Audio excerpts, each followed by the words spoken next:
Perkenalkan, nama saya Pradipta Anggita Putri.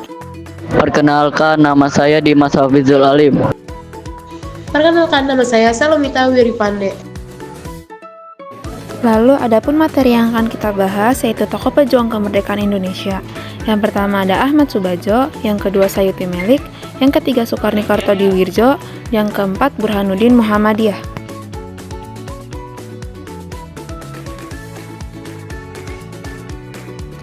Latar belakang, beliau adalah putri dari pasangan Teuku Muhammad Yusuf dan Wardina. Sang ibu adalah putri dari camat di Teluk Agung. Sedangkan sang ayah merupakan keturunan bangsawan Aceh dari Pidi yang bekerja sebagai pegawai pemerintahan dengan jabatan Mantri Polisi di wilayah Teluk Jambe, Karawang. Kakek dari pihak ayahnya adalah seorang Ule Balang atau kepala pemerintahan dalam Kesultanan Aceh yang memimpin sebuah wilayah tingkat kabupaten. Dan ulama di wilayah Lueng Putu. Ahmad Subadjo merupakan anak bungsu dari 4 bersaudara.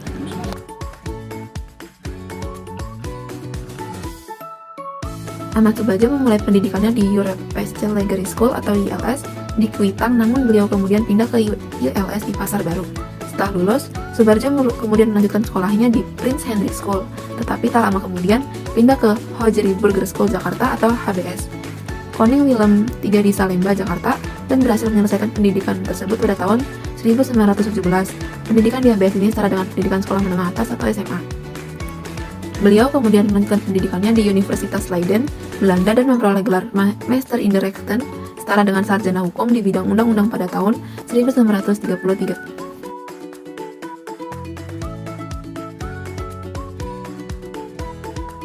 Sejak masih menjadi mahasiswa, Ahmad Subadjo sudah aktif mengikuti organisasi perjuangan kemerdekaan Indonesia seperti Jong Tova dan Persatuan Mahasiswa Indonesia di Belanda. Pada Februari 1927, beliau menjadi wakil Indonesia pada persidangan antarbangsa, yaitu Liga Menentang Imperialisme dan Penindasan Penjajah, yang pertama di Unisles dan yang kedua di Jerman bersama Muhammad Hatta dan para ahli gerakan-gerakan. Saat kembali ke tanah air, Subadjo aktif menjadi anggota Badan Penyelidik Usaha Persiapan Kemerdekaan Indonesia atau disingkat BPUPKI dan Panitia Persiapan Kemerdekaan Indonesia atau PPKI. Perjuangan untuk kemerdekaan. Ahmad Subadjo setuju untuk memproklamasikan kemerdekaan Indonesia di Jakarta dan meyakinkan para golongan muda untuk tidak terburu-buru dalam memproklamasikan kemerdekaan Indonesia. Dan sekembalinya rombongan dari Rengas Dengklok, Ahmad Subadjo bersama Soekarno dan Hatta merundingkan dan menyusun naskah proklamasi.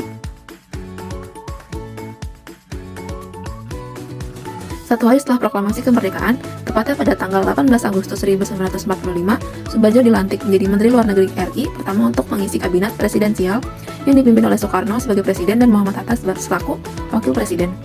Ahmad Subadjo Djojo Disorjo meninggal dunia dalam usia 82 tahun tepatnya pada 15 Desember 1978 di Rumah Sakit Pertamina, Kebayoran Baru. Penyebab kematiannya yakni flu yang kemudian menimbulkan komplikasi. Beliau dimakamkan di Cipayung, Bogor.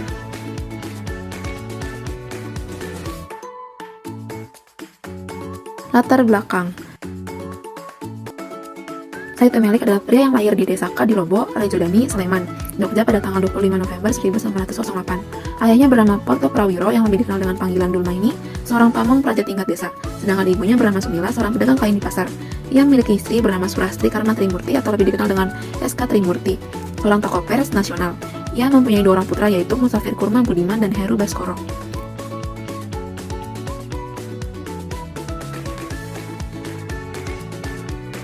Sayuti memulai pendidikannya di sekolah Ongkoloro setingkat SD di Desa Srowolan sampai di kelas 4 dan dilanjutkan sampai lulus mendapatkan ijazah di Jogja tahun 1920 sampai 1924. Ia melanjutkan ke sekolah GU di Solo.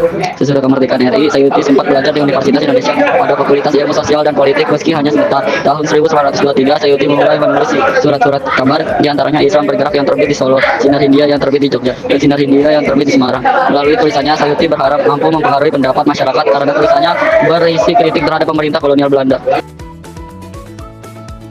Pernah berkali-kali di penjara.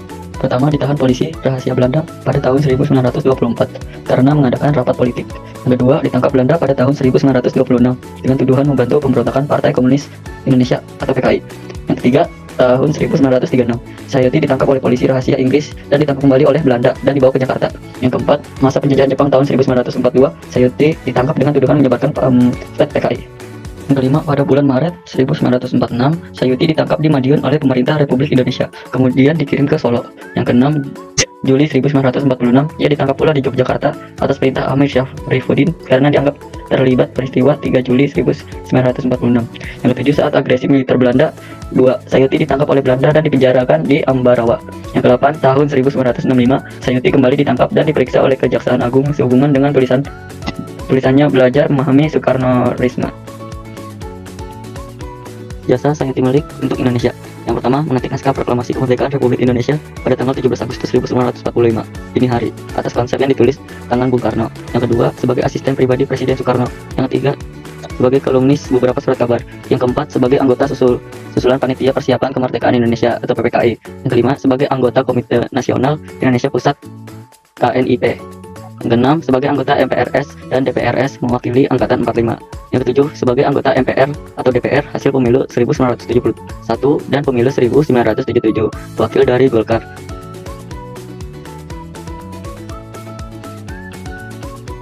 Latar belakang, ia lahir dengan nama lengkap Soekarni Kartodiwirjo pada tanggal 14 Juli 1915 di Desa Sumberdiran, Garum, Blitar, Jawa Timur. Orang tua Soekarni sehari-hari berdagang di Pasar Garum, Blitar, dan termasuk dalam keluarga berada pada masa itu. Pendidikan Soekarni dimulai saat dia mulai bersekolah di Taman Siswa di Blitar yang lebih dikenal dengan nama Mardi Siswa.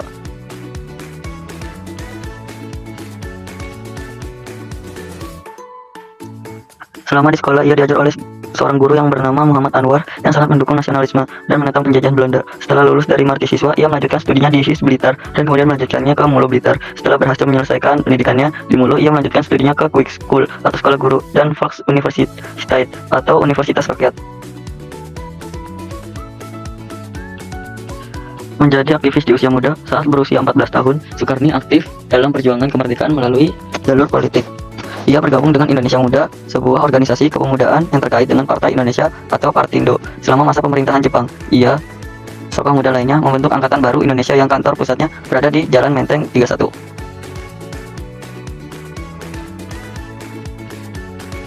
Pada akhir Perang Dunia II, situasi politik di Indonesia menjadi sangat dinamis. Terdapat dua kelompok utama di kalangan pejuang, yaitu golongan tua dan golongan muda. Para pemuda itu kemudian memutuskan untuk menculik Soekarno-Hatta dan melindungi keduanya agar tidak dipengaruhi oleh Jepang. Dan beliau meninggal dunia pada tanggal 7 Mei 1971 dan dimakamkan di Taman Makam Pahlawan Kalibata, Jakarta.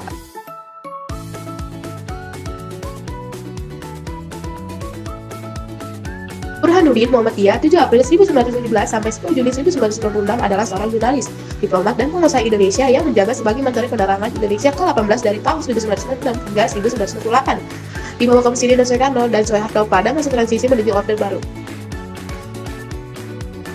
Pada usia 17 tahun, Burhanuddin berangkat ke Jakarta dan belajar di Kesatriaan Institute. Sekarang sekolah kesatriaan yang dipimpin oleh DRL Louis Dekker. Ia banyak belajar tentang dunia kewartawanan secara pribadi dari Louis Dekker. Setelah tamat belajar, Burhanuddin kembali ke Medan dan menjadi redaktur harian Sinar Daily. Kemudian ia kembali ke Jakarta dan bekerja di harian Sinpo sebagai tenaga honorer. Tak lama kemudian, ia pindah ke Warta Harian. Setelah tentara Jepang datang dan menjadi Indonesia, Burhanuddin bekerja di Radio Hosokyoku sebagai penyiar siaran bahasa Inggris. Pada saat yang sama, ia pun berangkat bekerja di Asia Raja sebagai pembantu editor.